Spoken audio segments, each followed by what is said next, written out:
বাচ্চাদের অনেক সময় অ্যাডিনয়েডের প্রবলেম থাকে, তো সেক্ষেত্রে আপনারা আসলে সাইনোসাইটিসের জন্য ট্রিটমেন্টটা আগে শুরু করবেন নাকি অ্যাডিনয়েডের জন্য যে সার্জারি দরকার সেটি আগে করবেন আপনারা? প্রথমে এক্সরে করে দেখি কোন সমস্যাটা বেশি। বাচ্চাদের ক্ষেত্রে আসলে আমরা অ্যাডিনয়েডকেই বেশি টার্গেট করতে হবে।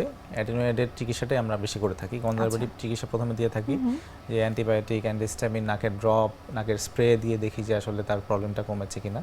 যদি প্রবলেম না কমে এবং অ্যাডিনয়েডের কিছু গ্রেডিং আছে, মাইল্ড, মডারেট, সিভিয়ার, এটা আমরা এক্সরে দেখে বুঝতে পারি এবং সিমটম দেখেও আসলে একটা গ্রেডিং হয়। তো এইটার ক্ষেত্রে যদি লাগে আমরা সার্জারি করে থাকি, যেটাকে আমরা অ্যাডিনো টনসিলেক্টমি বলে থাকি। তার অন্ততপক্ষে নাকের যে ব্রেদিংটা, নাক দিয়ে যে ব্রেদিং এবং নাক দিয়ে যে এয়ারওয়ে, সেটা অন্ততপক্ষে ক্লিয়ার হয়ে গেলে, ইনফেকশন সোর্সগুলো কমে গেলে তার দেখা যায় যে ম্যাক্সিমাম ক্ষেত্রে সাইনোসাইটিসের প্রবলেমটাও কমে আসে। এছাড়া যদি তার যদি ডেভিয়েশন থাকে, সেটাও আমরা অনেক সময় যদি খুব অ্যাকিউট অবস্থা থাকে যে একদম নাক বন্ধ হয়ে গেছে, সেক্ষেত্রে কিন্তু সেই ডেভিয়েশনটা আমরা বাচ্চা হলেও কারেকশন করে দেই, কারণ এই ইনফেকশন নিয়ে এসে আসলে বেশি দিন চলতে পারে না। অনেক বাচ্চাদের ক্ষেত্রে কিন্তু আমরা দেখে থাকি ঘুমানোর সময় তার বাচ্চার হয়তো নাক দিয়ে শব্দ হচ্ছে বা ঘুমাতে পারছে না, তো এটার সাথে আসলে কি সাইনোসাইটিস বা এডিনয়েডের কোনো সম্পর্ক রয়েছে কিনা? দুটারই সম্পর্ক থাকতে পারে। গার্জিয়ানরা বিশেষ করে আসে যে রাত্রেবেলা বাচ্চা ঘুমানোর সময় নাকে শব্দ হয় এবং মাউথ ব্রিদিং হয়, দেখা যায় এক সময় নাকটা বন্ধ হয়ে যায়, মুখ দিয়ে শ্বাস নেয়। এইটা আসলে দুইটা ফ্যাক্টরি হতে পারে। বিশেষ করে বাচ্চাদের ক্ষেত্রে আমরা আসলে দেখি যে আসলে অ্যাডিনয়েডের কারণে এটা বেশি হয়।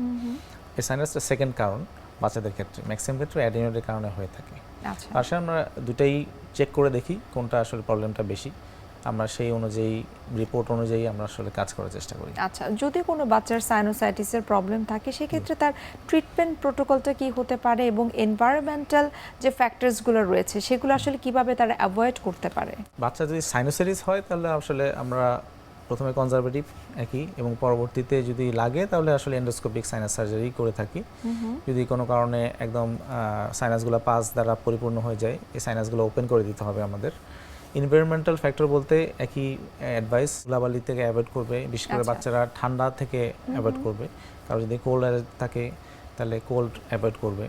ঠান্ডা খাবার যেমন ফ্রিজের আইসক্রিম, ফ্রিজের পানি, কোল্ড ড্রিঙ্কস, জুস, এগুলো আমরা কমনলি অ্যাভয়েড করতে বলি বাচ্চাদের। স্যার, আমরা আরও বিস্তারিত জানবো এই সাইনোসাইটিস সম্পর্কে, তবে তার আগে আমরা একটু দেখে নিচ্ছি আমাদের স্বাস্থ্য প্রতিদিনের নিয়মিত আয়োজন কি খাবেন কেন খাবেন এই সেগমেন্টটি। সুপ্রিয় দর্শক, এতক্ষণ আপনারা দেখছিলেন এনটিভি নিয়মিত স্বাস্থ্য বিষয়ক আয়োজন স্বাস্থ্য প্রতিদিন এই অনুষ্ঠানটি। এই পর্যায়ে আমরা দেখে নিচ্ছি বিভিন্ন খাদ্যের পুষ্টি গুণাগুণ নিয়ে আমাদের পুষ্টিবিদের পরামর্শ।